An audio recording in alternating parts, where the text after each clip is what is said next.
যারা আমি রব নামায় তারা তুলবে কে? ওয়াতুইজ্জু মান তাশা ওয়াতুযিল্লু মান তাশা।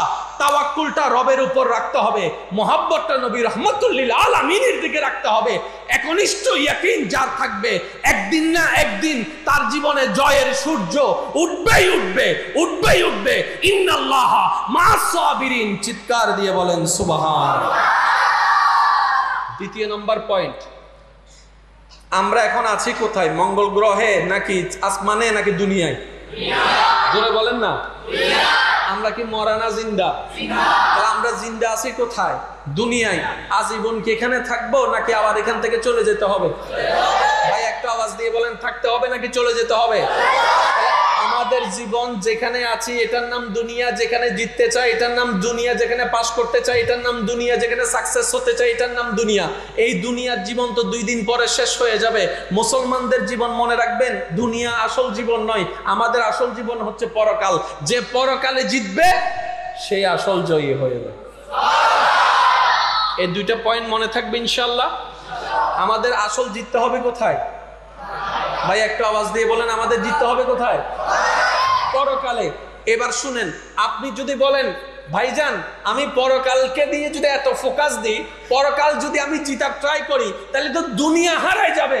আমি বললাম ভাই বুঝাতে ব্যর্থ তো হয়েছি, হয়তো আমি বুঝাতে জানি নাই। মনে রাখবেন যে দুনিয়ার জগৎটাকে উপভোগ করে পরকালকে সাজাবে, পরকালের জয় নিবে, আল্লাহ তাআলা তাকে দুনিয়ার মধ্যেও জিত দান করবেন, জয় দান করেছেন। আল্লাহ কখনো কাউকে নিরাশ করে না। এবার আসুন যে পয়েন্টের দিকে আমি আপনাদের নিয়ে যেতে চাচ্ছি, কারবালার যে শিক্ষা আমার হুজুর তাকরীরের মধ্যে বলেছেন, ভালো কাজের আদেশ, খারাপ কাজ থেকে নিষেধ করা। এবার আপনি যখন আপনার কোনো অনুষ্ঠানে, পারিবারিক অনুষ্ঠানে কোনো একটা অনইসলামিক কাজ হচ্ছে, যদি আপনি দেখে যদি একটু নাক কুচকান, আপনাকে এখানে দেখবেন যে ফতোয়া দিয়ে দিচ্ছে 10 জনে। বিয়ে বছরে না, জীবনে একবারে না, তৃণ মাথা গারে বিয়ে বছর না, জীবনে একবার। এই একখানা গায়ে হলুদ মিদ্দি না ছিল না, কেন কেন দাদা একটা মানা করে, নাতিও কলে যাই এরা দাদিরে ধরে, দাদি তো আজ জামাই কেন করে সব তো দাদি যাই এরা দাদারা সুন্দর করে হদে বুড়ো বয়স মিটিং গিলে করতে লাগবে। ইতারা এই বয়সের না করে কি তুই করিবে না? যাও যাও রুমপত্র ঢুকো, ডায়াবেটিসের ওষুধ খাই ঘুম যাও। এবার দাদা কি আসলে বালা হইল দে না খারাপ হই দে?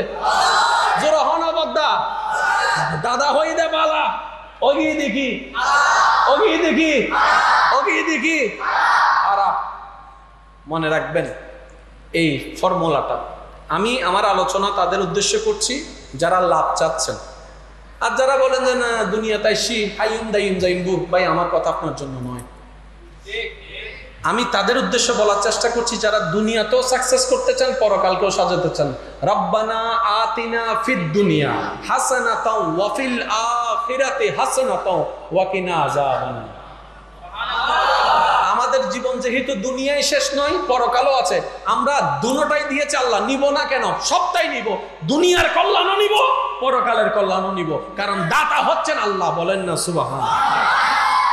একটাও ছাড় দিব না ইনশাআল্লাহ।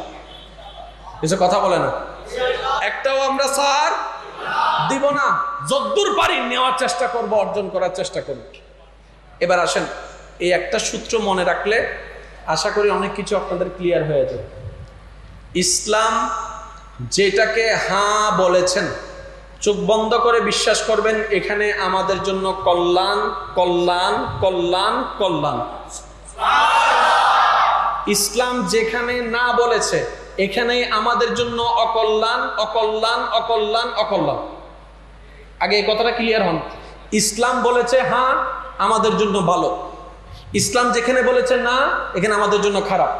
এবার আমি বলবো, আপনারা বলবেন হালাল না হারাম। আপনারা বলবেন গরু খাওয়া, চুরে বলবেন ছাগল খাওয়া, মুরগি খাওয়া, হাওয়া হন, কুত্তা হন। তো কুত্তার সাইজ তো সলর সাইজ তো সেম, কুত্তর তো সল একবারে সেম সেম না, সল উঠবো কিন্তু গেলেও 12, 13, 15 হাজার টাকা। তো একজনে বিয়ের আয়োজন করছি নি, তো হতে কি হাবাবি হতে হাবা ইমবাড়া স্পেশাল হানা সুবরি বই থাকে রাতিয়ে যাতে বেগুন গুন যাইতে গিয়েতে এলাকার কুত্তো ধরা শুরু করছি। অতি চালাকের বা বুঝ হতান অতি চালাকর আর আই জিন হই ইন অনারাও উনতে লাগুন দেন বহুত দূরে আওয়াজ যাত দেন না আর বহুত ডক্টর ভাই কলৌনেশ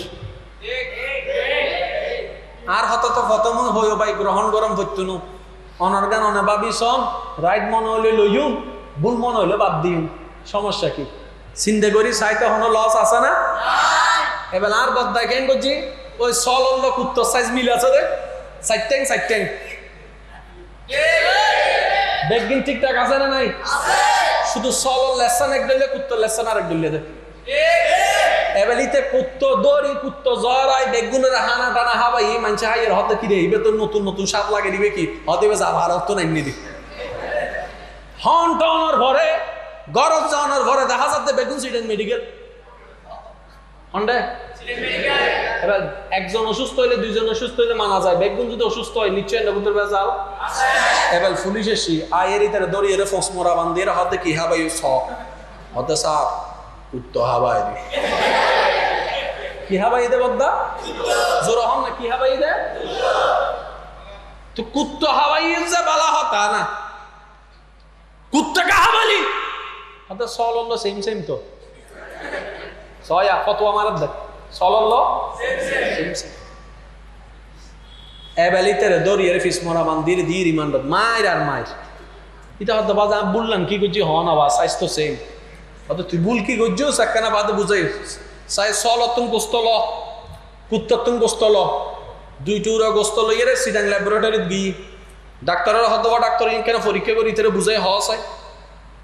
এবার শুনেন ইসলাম কত সুন্দর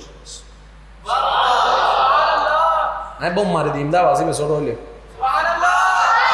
না ওইতো আরো জোর হন আর কেন জোর হন ইসলাম যে কত সুন্দর ইসলাম যে কত সাইন্টিফিক আল্লাহু আকবার কবীরা।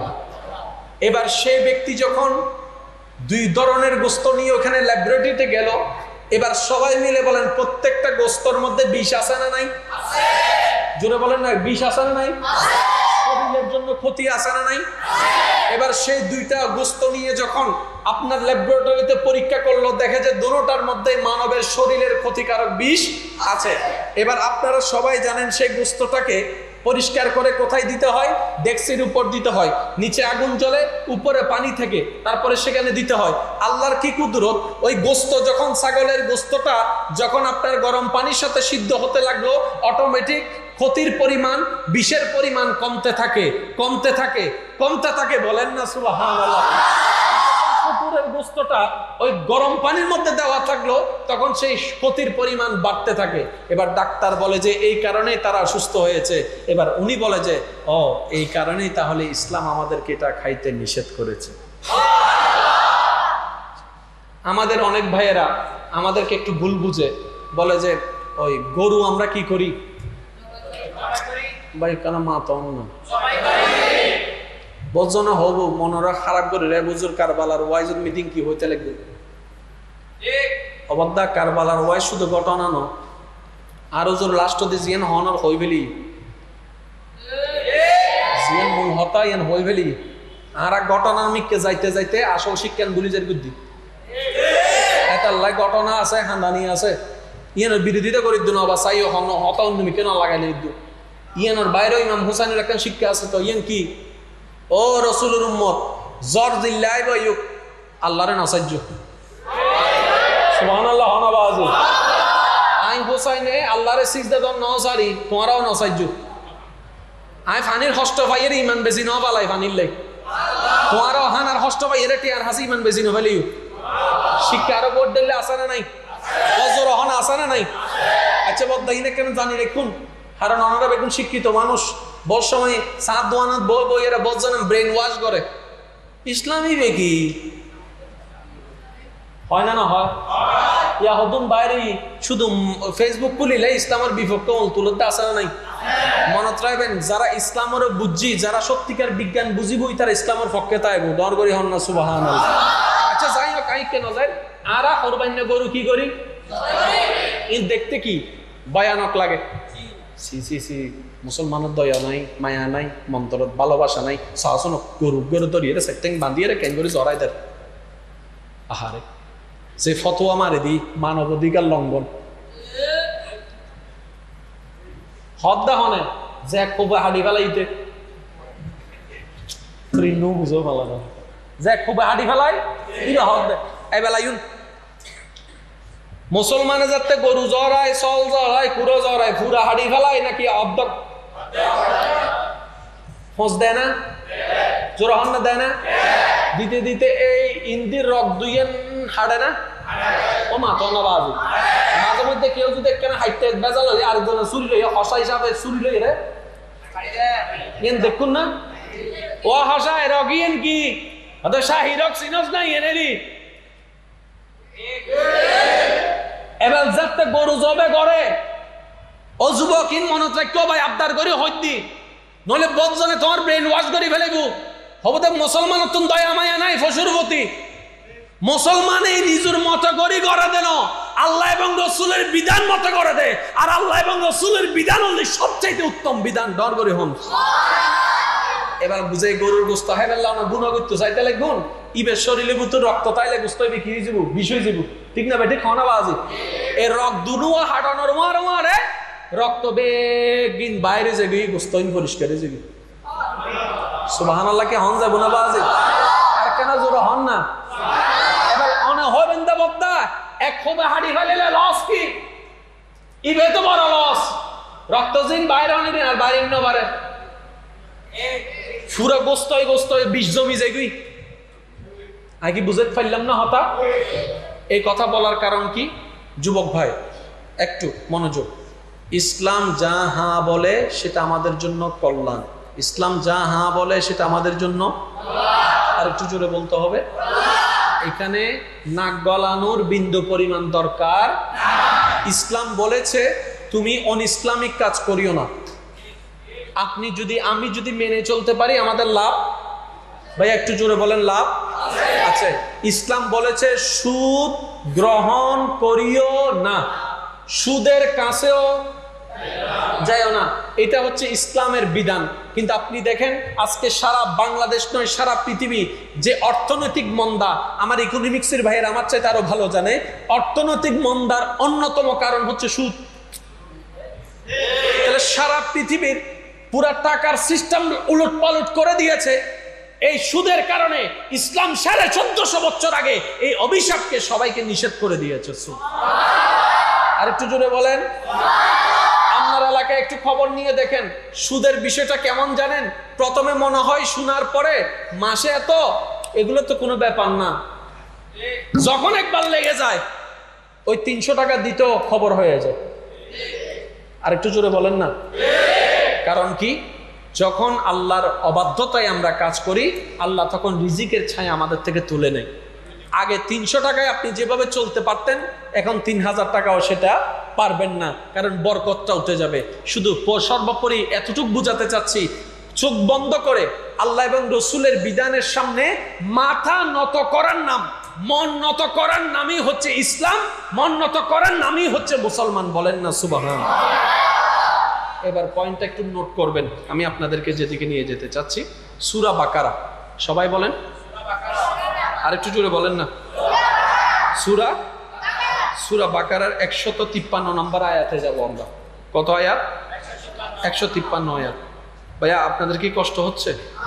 হ্যাঁ, 153 নম্বর আয়াতে আল্লাহ তাআলা যে কথাটা বলছেন আপনারা একটু মনোযোগ দিয়ে শুনবেন। বারবার শুনেছেন, শুধু স্মরণ করাই দিচ্ছি। বিসমিল্লাহির রহমানির রহিম। শুনিনি তো? সব সময় তামাই সিদ্ধি গিফটে করি লাভ আছে না, জোরে জোরে করেন বিসমিল্লাহির রহমানির রহিম। ইয়া আইয়ুহাল্লাযীনা আমানুস্তাঈনু বিস-সাবরি ওয়াস-সালাত ইন্নাল্লাহা মা'আস-সাবিরিন। 154 নম্বর আয়াত। ওয়ালা তাকুলু লিমান ইউকতালু ফি সাবিলিল্লাহি আমওয়াত বাল আহইয়াউন ওয়ালাকিন লা তাশউরুন। 155 নম্বর আয়াত।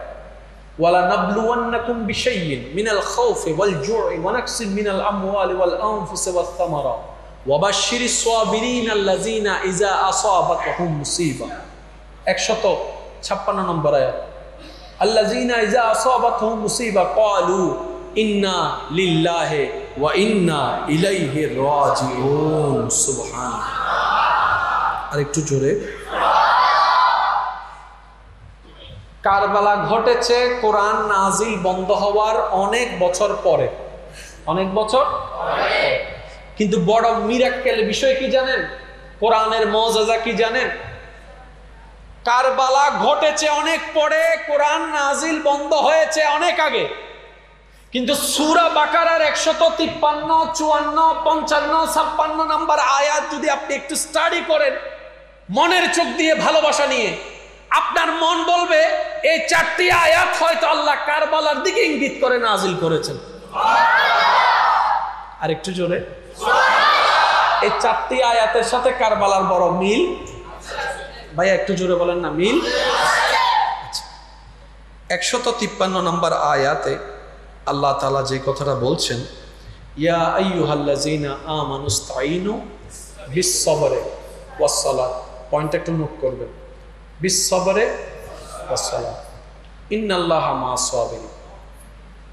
সবারই জানা, স্মরণ করে দেওয়ার জন্য বলা। রব বলছেন তোমরা আমার কাছে সাহায্য চাও 2 পদ্ধতিতে, একটা হচ্ছে নামাজ আর একটা হচ্ছে ধৈর্য। ভাইয়া কয়টা? 2টা। একটা হচ্ছে নামাজ, একটা হচ্ছে ধৈর্য। তাহলে আল্লাহ প্রথম অংশে কয়টা কোয়ালিটি বলেছেন? 2টা। ভাই একটু জোরে বলেন কয়টা? 2টা। একটার নাম নামাজ আর একটার নাম ধৈর্য। এবার পরের অংশে যদি আল্লাহ বলে 2টার কথাই তো বলতে হবে, এটাই তো গ্রামারের সৌন্দর্যতা, কিন্তু কালামটা আল্লাহ, সুবহানাল্লাহ। কোরআনটা আল্লাহর কালাম, কত মধুর কিতাব, কিভাবে বুঝাই আপনাদেরকে। আল্লাহ তাআলা পরক্ষণে বলতে গিয়ে এখানে 2টা বলে না, আর ইন্নাল্লাহা মা'আস-সাবিরিন, মনে রাখবা আমি ধৈর্য ধারণকারীর সাথেই আছি। সুবহানাল্লাহ। আরেকটু জোরে বলেন। প্রথম অংশে আল্লাহ বলেছেন কয়টা? 2টা। পরের অংশ বলেছেন কয়টা? 2টা। ইয়া রব্বে কারীম, আপনি একটু আগেই বললেন ইন্নাল্লাহা মা'আস-সাবিরিন, একটু আগে আপনি বলেছেন আল্লাহ বিস-সাবরি ওয়াস-সালাত, বিস-সাবরি ওয়াস-সালাত, ধৈর্য এবং নামাজের সাথে তোমার কাছে সাহায্য প্রার্থনা করতে। রব্বে কারীম, একটু পরেই তুমি বললা ইন্নাল্লাহা মা'আস-সাবিরিন, আমি ধৈর্য ধারণকারীর সাথেই আছি। মওলা, কালামটা যেহেতু তোমার, নিশ্চয়ই কোনো না কোনো হিকমত আছে, বলেন না সুবহানাল্লাহ। যেহেতু বাণীটা তোমার, নিশ্চয়ই সেই বাণীটা তো 2023 সালের জন্য দাও নাই, কিয়ামত পর্যন্ত টিকে থাকার জন্য দিয়েছো, বড় হিকমত তো আছে। রব্বে কারীম বলে কারবালা তোমরা দেখো নাই, 2 দল ঝগড়া করলে সঠিক থাকে 1 দল, সবারই জানা। এই জিত সঠিক ছিল না, হোসেন সঠিক ছিল, তোমরা তো ছিল না, জানবা কিভাবে? আমার আয়াতকে গবেষণা করো। ওই 2 দলের ভিতরে যার ভিতরে দেখবা ধৈর্য ছিল, আমি রব তার সাথেই আছি, যার সাথে আমি রব আছি সেই সত্যিকার জয়লাভ করেছে। আল্লাহ কার সাথে? ধৈর্য ধারণকারীর সাথে। ভাইয়া বলেন কার সাথে? আচ্ছা, ধৈর্য কে ধরে? যার সুখে থাকে না বিপদ থাকে? মাথা তো ধৈর্য কে ধরে? যে কি সুখে থাকে নাকি বিপদে থাকে? কারবালার ময়দানে বিপদে কে ছিল? আরেকটু জোরে। কৃষ্ণের কষ্ট কার ছিল? ইমাম হুসাইনের। ক্ষুধার কষ্ট কার? ইমাম হুসাইনের। থাকার সুযোগ নেই কার? ইমাম হুসাইনের। ঘুমের সুযোগ নেই কার? ইমাম হুসাইনের। নামাজ পড়ার সুযোগ নেই কার? ইমাম হুসাইনের। ওযু বানানোর সুযোগ নেই কার? ইমাম হুসাইনের। পারিবারিক নিরাপত্তাহীনতা ভুগছে কে? ইমাম হুসাইন। এলাকা থেকে দূরে ছিল কে? ইমাম হুসাইন। সব দিক দিয়ে কষ্টে ছিল ইমাম হুসাইন, ধৈর্য ধরেছে ইমাম হুসাইন। রব বলে যে আমি ইমাম হুসাইনের সাথেই আছি। আচ্ছা, আল্লাহ যার সাথে থাকে তার গলা কাটা যায় কেমনে? বুঝেন না পারি আমরা মনে করি আল্লাহ যদি আমার সাথে থাকে আমার এমন হইলো কেন? আল্লাহ যদি আমার সাথে থাকে আমার ভা ভাঙলো কেন? আল্লাহ যদি আমার সাথে থাকে আমার হট কাটলো কেন? আল্লাহ যদি ইমাম হোসেনের সাথে থাকে গর্দান কাটলো কেমনে? আল্লাহ যদি ইমাম হোসেনের সাথে থাকে আলী আসগর শহীদ হইলো কেমনে? রব বলে যে তোদের চিন্তা আর আমার দেওয়া এক নয়। সুবহানাল্লাহ বলেন না রে ভাই। তোদের চিন্তা আর আমি রবের দেওয়া এক নয়, তোদের কল্পনা আর আমি রবের থাকা এক নয়। আমি রব থাকলে গর্দান কাটবে এটা সত্য, ওই গর্দান কাটার পরও জিতাই দিই এটাও সত্য। আরেকটু জোরে। আজ আজকে থেকে এই কথা কখনো মনে করবেন না, কিরে আল্লাহ যদি আমার উপর খুশি থাকে তাইলে সে জিতলো কেমনে, আল্লাহ যদি আমার উপর খুশি থাকে আমার ঘরে বাড়ি ঢুকলো কেমনে। বুঝাতে পারতেছি না মনে করতে। আল্লাহ যদি আমার সাথে থাকে লস খাইলাম কেমনে। মনে রাখবেন, আল্লাহ যার সাথে তার বিপদও বেশি। জোরে জোরে, আল্লাহ যার সাথে তার বিপদ বেশি, আল্লাহ যার সাথে তার কষ্ট বেশি, আল্লাহ যার সাথে তার মুসিবত বেশি, আল্লাহ যার সাথে তার অপমান বেশি, আল্লাহ যার সাথে তার বদনাম বেশি, আল্লাহ যার সাথে তার জুলুম বেশি, আল্লাহ যার সাথে তার কষ্ট বেশি। এবার আপনার মনের প্রশ্ন, রব যদি খালেকে কুল মালিক, ওই মালিক খালিক যদি আমার সাথে হয় আমার কেন এত কষ্ট? রব বলে যে তোর আমি 2 দিনের সুখ দিব না, অনন্তকালের জান্নাতের সুখ দিতে চাই, সেজন্য আমি দুনিয়াতে তোকে কষ্ট দিচ্ছি। এবার আপনাদের প্রশ্ন করব, যার যেটা মন চাই উত্তর দিবেন। আল্লাহর নবী, আমাদের নবী রহমাতুল্লিল আলামিনের মতো আল্লাহর কাছে প্রিয় কোনো বান্দা আছে? বলেন না, আর কেউ আছে? আল্লাহ আমাদের নবীকে যেভাবে ভালোবেসেছেন, ভালোবাসা দিয়েছেন, যে মর্যাদা সম্মান দিয়েছেন, ওয়ারাফানা লাকা যিকরাকে তাজ পরিধান করাই দিয়েছেন। ওয়ামা আরসালনাকা ইল্লা রাহমাতাল লিল আলামিনের চাদর পরিধান করাই দিয়েছেন। ইন্না আতাইনাকাল কাউসারের কুঞ্জি দান করে দিয়েছেন। আর একটু জোরে বলেন না, ওয়ালা সাওফা ইউতিকা রাব্বুকা ফাতারদার অথরিটি দান করেছেন। যাকে সুবহানাল্লাযী আসরা বিআবদিহি লাইলাম মিনাল মাসজিদিল হারাম ইলাল মাসজিদিল আকসা সুম্মা দানা ফাতাদাল্লাহ, যাকে আল্লাহ তাআলা মুহূর্তের ভিতর সবকিছু ঘুরায় দেখাইয়েছেন। যার পিছনে মুক্তাদি আল্লাহ বড় বড় অন্য নবী রাসূলকে মুক্তাদি বানিয়ে যাকে ইমাম বানিয়েছেন, তিনি আমাদের নবী, আপনার নবী রহমাতুল্লিল আলামিন। এবার বলেন, আল্লাহর সাথে ওনার সম্পর্ক আছে না নাই? সুন্দর সম্পর্ক না অসুন্দর সম্পর্ক? তাহলে আল্লাহর নবীকে এত ভালোবাসার পরও সেই নবী মক্কায় আঘাতের শিকার হওয়ার তো কোনো দরকার ছিল না। নবী কষ্ট পাওয়ার তো কোনো দরকার ছিল না। আপনারা জানেন, উলামায়ে কেরামের পাক জবানে প্রায় সময় শুনেন, আমাদের নবী 3 দিন পর্যন্ত খাবার খায় না, পেটের মধ্যে পাথর বেঁধে রেখেছে।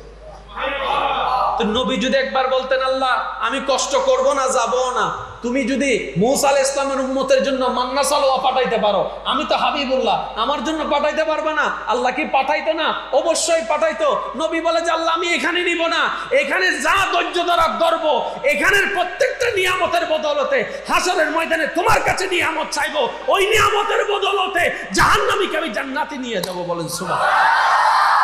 প্রত্যেকটা কিছুর একটা সিস্টেম আছে, জোরে বলতে হবে, প্রত্যেকটা কিছুর একটা সিস্টেম আছে। সেজন্য দুনিয়াতে রবের উপর ধৈর্য ধারণ করে হাসি মুখে যে যত সইতে পারবে, দুনিয়া এবং পরকালে সে শত পাইতে থাকবে। সুবহানাল্লাহ। একটু জোরে। আপনার ভাইয়ে জামিলা করতেছে 1 ইঞ্চি জায়গার জন্য, আপনি চাইলে মামলার মধ্যে লেগে 20-30 বছর কাটাই ফেলতে পারেন, এই সুযোগ আপনার আছে। আপনি বলেন যা তোর সাইডে দিলাম, তারপরে ঝগড়া করিস না। ছাড়লেন কদ্দুর? শুনি নাই আমি। ছাড়লেন কদ্দুর? কি না হওয়ার জন্য? ঝগড়া না হওয়ার জন্য। কারণ আল্লাহ তাআলা ফাসাদ পছন্দ করে না, ঝগড়া পছন্দ করে না, তর্ক পছন্দ করে না। ওই অশান্তি থেকে বাঁচার জন্য 1 ইঞ্চি ছেড়ে দিলেন। এতটুক মনে মাথায় বসে রাখেন, মানজা বিল হাসানাতে ফালাহু আশরু আমসালিহা। আপনি দিয়েছেন 1 ইঞ্চি, 10 ইঞ্চি পরিমাণ সম্পদ, এর চাইতে বেশি আল্লাহ আপনার বংশধরের মধ্যে দান করবেন। সেজন্যই বলেছি আল্লাহ দিতে প্রস্তুত, আমরা নিতে জানি। অনেক সময় দেখবেন দেওয়াল তোলার সময় ওই যে দেওয়াল তোলে, হাত ধরে দেয়। আপনাদের এখানে নাই মনে হয় এগুলো? আওয়াজ দেন না কেন আপনারা? দেওয়াল একটা তোলার সময় একটু করে আহাতে বাদ হাইতে দিয়ে বানলাম, মিস্ত্রি ভুল করছি, অন্য বাড়ি তো বাংছো না, না ভর্তি হল 1 ইঞ্চি। একটা হচ্ছে ঝগড়া, আর একটা হচ্ছে গায়ে পরে ঝগড়া করা। আপনি রাস্তা দিয়ে হেঁটে যাচ্ছেন, আপনার কাঁধের সাথে কাঁধ আর ধাক্কা দিয়েছে। এবার আসেন, শুনেন মাইকের আওয়াজ যারা শুনছেন, এখানের ভিতর যদি থাকেন, আল্লাহর ওয়াস্তে মনের কানটা দিয়ে শুনুন। এই কাজ একটাও আপনি করেন নাই, এগুলো শয়তান আপনাকে দিয়ে করাইছে, যে আপনি বুঝতে পারেন না। আবার বলছি, কথাটা শুনেন, আপনি আপনার ভাইয়ের বিপক্ষে লাগেননি, শয়তান বর করে লাগাই দিছে। আপনি চেহারা দেখেছেন ভাইয়ের, কিন্তু তার ভিতরে যে শয়তান বর করে আছে এটা তো বুঝতে পারেন নাই। এবার আপনি বলবেন, হুজুর কথাটা তো একটু মাথার উপর দিয়ে যাচ্ছে, বিষয়টা তো বুঝলাম না। এবার অঙ্কটা বুঝাই দিলেই 2 যোগ 2 সাইড বুঝতে পারবেন। আপনি একটু মনোযোগ, আপনি, আল্লাহর রহমত, শয়তান। আপনাকে সমস্ত কিছু দিচ্ছেন কে? তাহলে আপনার কার দিকে যাওয়ার দরকার? ভাই একটু জোরে বলেন না। আল্লাহর দিকে। শয়তানের ফেক কামড়ায়, সে বলে যে তোদের কারণে আমি জাহান্নামী হব, তোদেরকে স্যার আমি জাহান্নামে যাব না। তাহলে আমাদেরকে ডাকতেছে কে? আল্লাহ। আমরা যাচ্ছি কোন দিকে? জোরে বলেন না, কোন দিকে? এবার এই জিনিসটা বোঝার জন্য এতটুকু মনে করেন, মসজিদ থেকে আওয়াজ দিচ্ছে, হাইয়া আলাস সালাহ,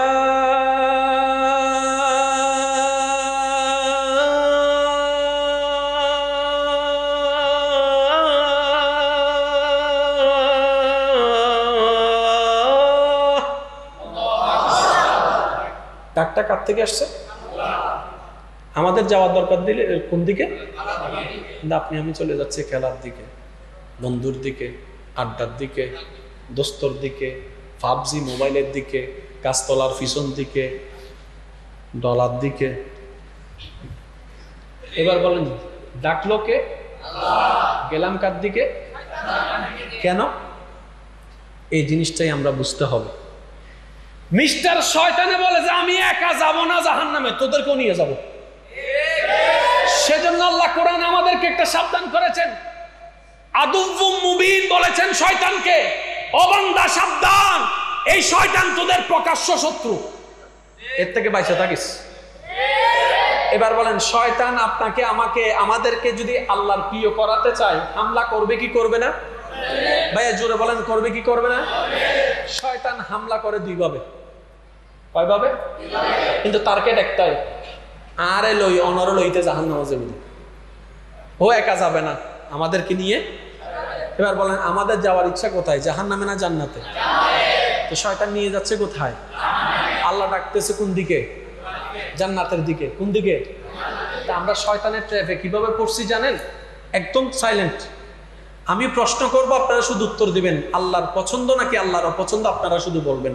নামাজ পড়া আল্লাহ, রোজা রাখা আল্লাহ, হজ করা আল্লাহ, ভাই একটু জোরে বলেন, যাকাত দেওয়া আল্লাহ, মা বাবার সেবা করা আল্লাহ, বড়দেরকে সম্মান করা আল্লাহ, ছোটদেরকে স্নেহ করা আল্লাহ, এতিমদের উপর মায়া করা, দয়া করা আল্লাহ, অভাবীকে সাহায্য করা আল্লাহ। আর একটু জোরে বলেন না।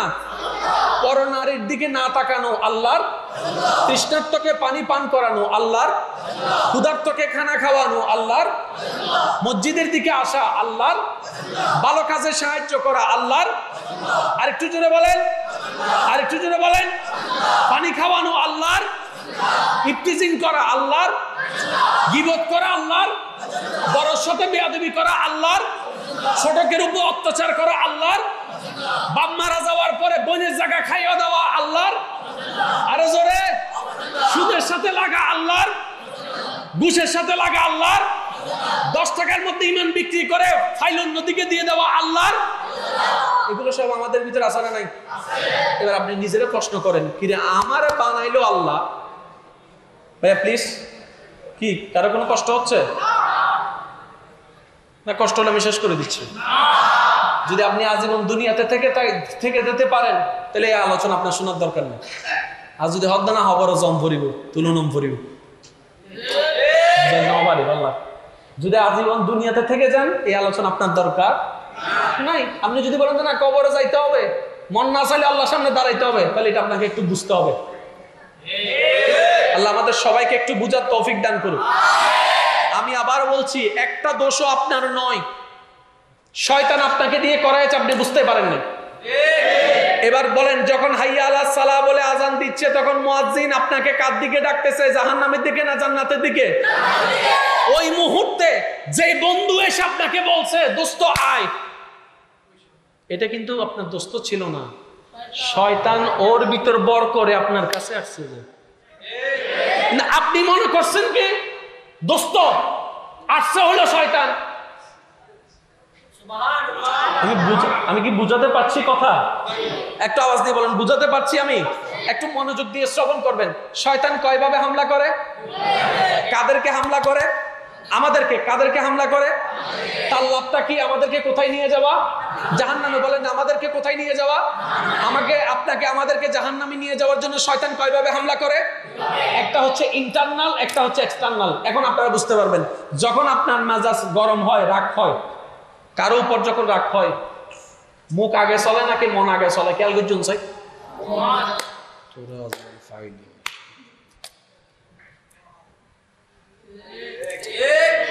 আগে কি চলে? সামনে একবার ফসল। আপনি মনে করছেন এগুলো আপনি বলছেন না, মিস্টার শয়তান ওয়াসওয়াসিল খান্নাস ভিতর থেকে আপনাকে গুতাচ্ছে।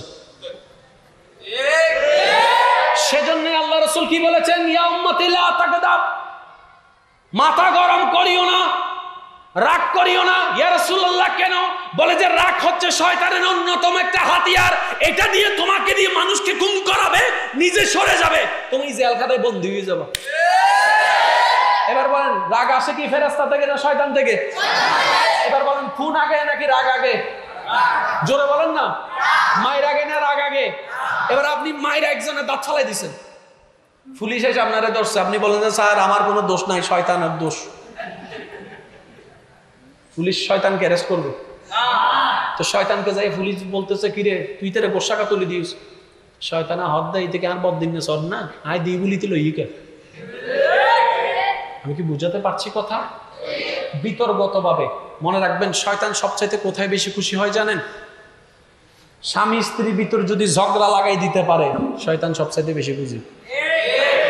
এটা মনে রাখবেন যারা বিবাহিতরা আছেন, এটা মনে রাখবেন আল্লাহ রাসূলের হাদিস। শয়তান সবচাইতে বেশি খুশি হয় কখন? জামাই বউর ভিতর যখন লাগাই দিতে পারে। কেন? এই জামাই বউ যদি আলাদা হয়ে যায় সন্তান আশা বন্ধ হয়ে যাবে, সন্তান আশা যদি বন্ধ হয়ে যায় নবীর উম্মত কমে যাবে, সেজন্য সে খুশি হয়ে যায়। মনে থাকবে এই কথা? এই মাইকের আবার শুনতেছেন জামাই বউ যদি আজকে সহ্য করি তাও মিলি যাবই। পেছনে আমাদের তো মিলি যাওয়ার দরকার আছে না নাই? আর নাই আর বোনের হইমদের দোষ অনন্য দোষ আর বাইর ন মাঝখান দুইটা শিলদা ওনারা বুঝিন না পারো। অনেক সময় দেখবেন ছোট্ট ছোট্ট কথাও বড় রাগ চলে আসে। এগুলা কার থেকে আসে? ফেরেশতা থেকে না শয়তান থেকে? যারা বলেন কার থেকে? তাহলে শয়তান একটা হামলা করে কি বাহিরে না ভিতরে? আর একটা হামলা করে বাহিরে। কিভাবে? একটা মেয়ে সবসময় পর্দা করে, বোরকা পরে, বিয়ের অনুষ্ঠান আসছে, একজন এসে বলে যে বেগুনো না পরে তুই কে বড় হালাই সিদেরি সাসি সিদেরি আলতো বই, সবাই সাজগুজ করছে, তুমি বোরকা পরলে সবার সামনে তোমাকে কেমন লাগবে? আর বইনে মনে করি যদি বান্ধব বেশি আর সিদে মূলত শয়তান। আমি কি বুঝাতে পারছি কথা? তো শয়তান চিনবেন কিভাবে? এক কথায় বুঝেন, যার কথায় যার কাজে আল্লাহ এবং রসুলের বিপক্ষে নিয়ে যাবে, এটা যে হোক শয়তান শয়তান শয়তান। জোরে জোরে জোরে জোরে। যার কথায় যার কাজে যার আপনার উৎসাহ আপনাকে আল্লাহ এবং রসুলের বিপক্ষে নিয়ে যাবে, সে যে হোক এটা বন্ধ হইতে পারে না, শয়তান। আজকে থেকে শুনে রাখেন এটাকে। যে আইসা বলবে 10 জনের সুদ থাকতে তুই কেন পারতি, জোরে জোরে জোরে জোরে। যে আইসা বলবে নামাজের টাইম আরো বহুত 10 মিনিট পরে যাচ্ছ না, টান দিয়ে যাচ্ছ না, আর একটু জোরে আর একটু জোরে। তুমি স্কুলে পড়ো, কলেজে পড়ো, তোমার গার্লফ্রেন্ড নাই, বয়ফ্রেন্ড নাই, তুমি কি আবার ছেলে মেয়ে হইলা? আরো জোরে আরো জোরে আরো জোরে। কেউ যদি আইসা বলে এত সহ্য করলে মাথার উপর উঠে নাচতে থাকবে, দুই তিন মাঝখান মারতে হয়, শয়তান। শয়তান চিনতে পারছেন? এবার আপনি আপনার জীবনকে গবেষণা করে দেখেন, তাহলে বুঝতে পারবেন শয়তান আমাদেরকে কিভাবে ধ্বংস করে দিচ্ছে। শেষ কথা, বেশিক্ষণ বিরক্ত করব না, যেহেতু দূরের পথ আমাকে যেতে হবে। আল্লাহর ওয়াস্তে এমন একটা জীবন বানান, কবরটা যেন আপনার যাওয়ার সাথে সাথে ঈমানের আলোয় আলোকিত হয়ে যায়। আর একটু জোরে বলা যাবে সুবহানাল্লাহ। এমন কর্ম করে যান যেন নবী মুস্তাফা হাসরের ময়দানে আপনার দিকে তাকায় মুস্কে একটা হাসি দিয়ে বলে, আল্লাহ এটা আমার উম্মত। জীবন এটা আপনার, জীবন এটা আপনার। যে জীবনে আপনি মারা যাওয়ার পর এলাকার মানুষ বলবে মসজিদে ভালোই, আপনি মানুষ হতে পারেন না, মানুষ হতে পারেন না। কিভাবে বুঝাই আপনাদেরকে? আজকে আপনি আমি যদি নির্বাচনে দাঁড়াই, মানুষের কাছে ভিক্ষা করতে হবে, অজ্ঞ ভোট দিও না, অজ্ঞ ভোট। সত্যি করে বলুন তো, এই এলাকার তো যদি আব্দুল কাদের জিলানী ভোট হতে টিয়া দম করিব না, ডাইরেক্ট ভাস গড়ি গড়ি। কেন? ওই চরিত্রটা ওনাদের ছিল, যে চরিত্রটা নবী রাহমাতুল লিল আলামিন থেকে অনুসরণ করেছে।